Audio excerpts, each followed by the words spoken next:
अस्सलाम वालेकुम, hello and welcome to sports room. मैं हूं आपका मेजबान नजीबुल हसनैन। पाकिस्तान क्रिकेट ने ये वक्त भी देखना था कि बांग्लादेश भी हमारे लिए अब एक चैलेंज बन गया है। जैसे कभी ऑस्ट्रेलिया, इंग्लैंड वगैरह से जीतना एक बड़ी बात होती थी, लगता है बांग्लादेश से जीतना भी बड़ी बात हो जाएगी। 2024 में वो आए, उन्होंने 2 मैचेस की सीरीज में व्हाइट वॉश किया, हमें हमारे घर में हराया।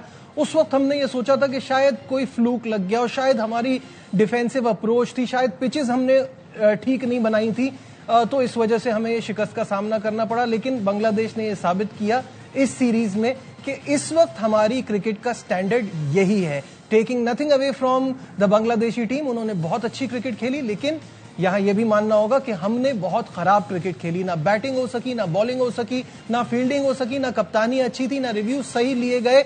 ओवरऑल हर तरीके से पाकिस्तान की क्रिकेट का, स्पेशली टेस्ट क्रिकेट का डाउनफॉल इस सीरीज में क्लियरली नजर आ रहा है। इस पर हम आज के प्रोग्राम में बात करेंगे। सबसे पहले आपको ये बताएं कि जो आज शिकस्त हुई है सिलेट में, ये व्हाइट वॉश कंप्लीट करने में कामयाब हुए। इसमें लिटन दास मैच के और मुशफिकुर रहीम सीरीज के बेहतरीन खिलाड़ी करार पाए। स्टूडियो में मेरे साथ मौजूद है स्पोर्ट्स कॉरेस्पॉन्डेंट शाहिद हाशमी साहब, और हमारे साथ वीडियो लिंक पर होंगे फॉर्मर टेस्ट क्रिकेटर जलालुद्दीन साहब। जलाल भाई, आपसे शुरू करता हूं। जो मैंने शुरू में कहा कि अब हमारा यही स्टैंडर्ड हो गया है, क्या आप इससे अग्री करते हैं?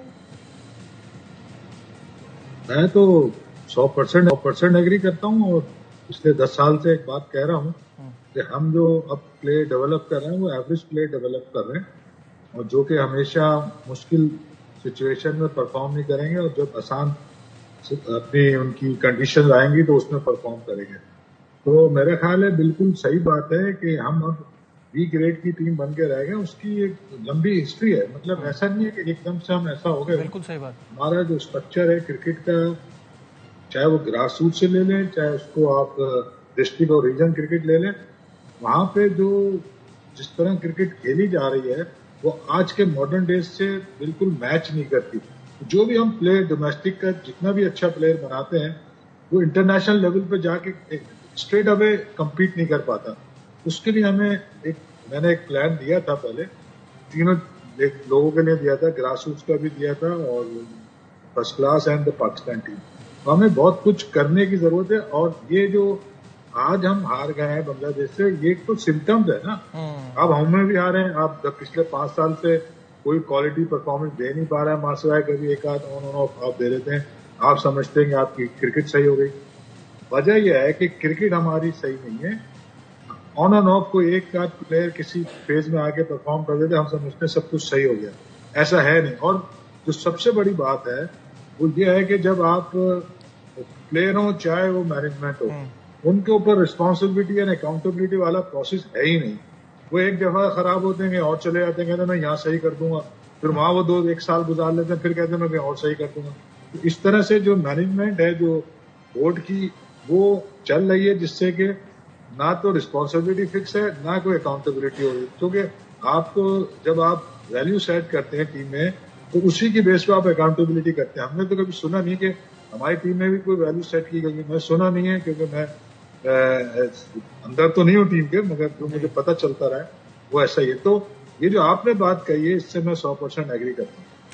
शायद भाई, जलाल भाई ने जो बात की वो इस सेंस में कि ये एक दिन की कहानी नहीं है, ये जाहिर है एक अरसे से चल रहा है, जिसके रिजल्ट्स अब आपको अब दिख रहे हैं कि हम इन टीमों के खिलाफ भी हम नहीं अच्छा कर पा रहे। ना बैटिंग चल रही है, ना बॉलिंग, और ये प्लेयर्स, और ये इससे भी हटके है बात जो उन्होंने कहा कि जिसको आप जिस पोजीशन पे लगाते हैं वो वहां नहीं कर पाता, फिर आगे दूसरी जगह चली जाती है। तो ओवरऑल मामला काफी खराब चल रहे हैं। बहुत ज्यादा एफर्ट्स की जरूरत होगी, शॉर्ट टर्म भी और लॉन्ग टर्म भी।